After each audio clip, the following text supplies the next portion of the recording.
રાજકોટ આયોજિત 28મો સમૂહ યજ્ઞ પવિત્ર સમારોહમાં પધારેલા જેમના માટે આ પ્રસંગ યોજવામાં આવ્યો છે એવા નવ દંપતી યજ્ઞ પવિત્ર ધારણ કરતા બટુકો, એમના વાલીશ્રીઓ તેમજ મંચ ઉપર પરમ વંદનીય સંત શ્રી ભક્તિ સ્વામી, બાલા હનુમાન મધ્યથી પધારેલા પૂજ્ય મંગલનાથ બાપુ, આજના આપણા ભોજન સમારંભના દાતા અને સમાજ સેવામાં જેમનું ખૂબ મોટું ક્રાંતિકારી યોગદાન રહ્યું છે એવા પૂજ્ય શ્રી જોશી બાપા, હરિઓમ વૃદ્ધાશ્રમ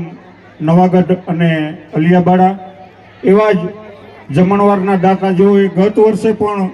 જમણવારના મુખ્ય યજમાન બન્યા હતા અને આ વર્ષે પણ જેમના તરફથી જમણવારમાં સહયોગ છે એવા આપણા યુવા અગ્રણી શ્રી વિપુલભાઈ તેરૈયા, જસદણથી પધારેલા શ્રી વિનુભાઈ ચાવ, સરગમ ક્લબ રાજકોટના સ્થાપક પ્રમુખ શ્રી ગુણુભાઈ ડેલાવાડા, આદરણીય શ્રી ચંદ્રકાંતભાઈ મંદિર, શ્રી જીતુભાઈ ચાવડાગોર, શેઠોડાથી શ્રી રસિકભાઈ જોશી, લીંબડીથી રતિભાઈ, વિસાવદરથી વિનુભાઈ પુરોહિત, ગોરધનભાઈ બામટા, જયેશભાઈ રાજ્યગુરુ, ડોક્ટર પુરોહિત સાહેબ, મયુરભાઈ મહેતા, સુરતથી પધારેલા જાણીતા એડવોકેટ શૈલેષભાઈ મહેતા, જામજોધપુર તાલુકા અગ્રણી હિતેશભાઈ જોશી, જયંતિભાઈ તેરૈયા, ડોક્ટર મહેતા સાહેબ,